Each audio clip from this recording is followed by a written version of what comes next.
Me llamó un domingo por la tarde, yo estaba estudiando, él tenía reunión en el ministerio, siempre tenía reunión en el ministerio. Me dijo que saliera a dar una vuelta, que necesitaba pensar, no entendí por qué, la casa era mía, bueno, era nuestra, bueno, en realidad no era de ninguno de los dos, era de él, pagada por él, elegida por él. Y yo lo supe esa tarde, cuando la Guardia Civil llamó a la puerta y me preguntó si podía acompañarlos. En ese momento entendí que la vida que creía tener no era la que había pensado y que el hombre que me había prometido protegerme me había metido en algo que yo ni siquiera era capaz de entender. Mi nombre es Jessica Rodríguez, tengo 34 años y durante casi 3 años fui la mujer que el ministro de Transportes del Gobierno de España no quería que nadie viera. Lo conocí en octubre de 2018, no fue en Madrid, no fue en ningún sitio oficial, fue en una de esas situaciones en las que dos personas se cruzan y algo cambia. Él era mayor, era importante, era de esos hombres que llenan una sala sin tener que decir nada todavía. A mí me pareció interesante. No pensé más allá. En noviembre ya nos veíamos de forma asidua. Viajes, comidas, cenas. Él tenía una manera de hacer que todo pareciera normal, de convencerte de que lo que estaba pasando era exactamente lo que debía pasar, que no había nada raro, que no había nada de lo que preocuparse, pero había una cosa que él me dejó clara desde el principio. No iba a divorciarse mientras fuera ministro. Me lo dijo así, sin rodeos, como quien explica una regla de trabajo. Tenía una familia, tenía una imagen y tenía un partido que iba a ganar las elecciones de noviembre de 2019 y gobernar 4 años más. 4 años más. Yo escuché esa frase y supe que no podía seguir, que no iba a esperar 4 años a que alguien decidiera si yo existía o no existía. Así que lo dejé, o lo dejamos. No hubo gritos, y no hubo drama. Simplemente llegó un punto en el que yo no podía seguir en esa situación y él lo entendió. Pero luego vino el problema del piso. Yo vivía compartiendo con 2 compañeras de la universidad, era estudiante, estaba en Madrid. Cualquiera que haya intentado encontrar piso en Madrid sabe lo que eso significa. Y encima yo había adoptado un gato que es adorable pero que te cierra la mitad de las opciones. Él me dijo que no me preocupara, que mientras estuviera estudiando la carrera me podía quedar en la casa y que cuando terminara ya me buscaría algo, que no tenía que preocuparme por nada. Esa es la frase que después me traería de cabeza, que no tenía que preocuparme por nada. Un día me dijo que mirara casas, que eligiera la que me gustara, así con esa naturalidad, como si estuviera hablando de elegir un restaurante. Yo miré casas, encontré una que me gustó y él me dijo que me iba a poner en contacto con una persona que se llamaba Alberto para que arreglara los papeles. Yo no pregunté más y no pregunté quién era Alberto, no pregunté de dónde salía el dinero del alquiler, no pregunté por qué el contrato lo firmaba otra persona y no yo. No pregunté nada porque él siempre me había dicho que no me preocupara y yo había aprendido a no preocuparme.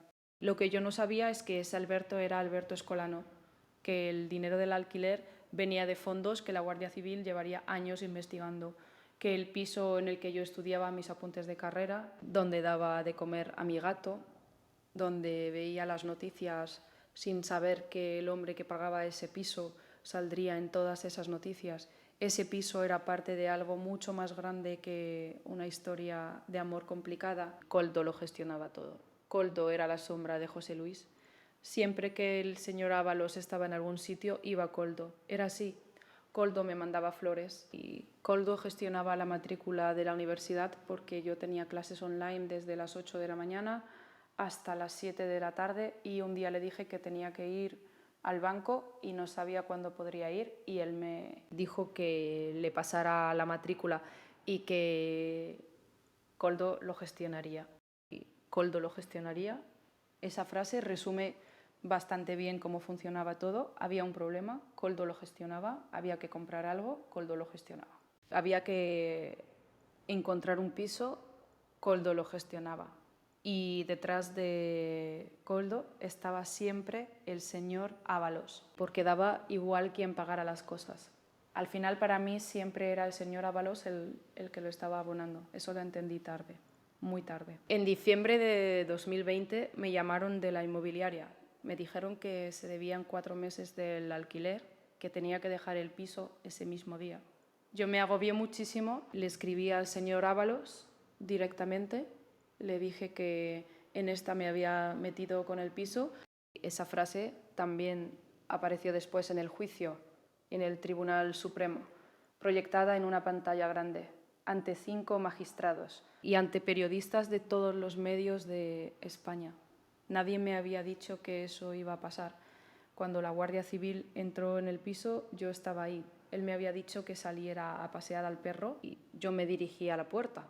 Un agente me paró y me preguntó si podía quedarme un momento. Esa fue la primera vez que entendí que la historia que yo creía haber vivido tenía otra versión.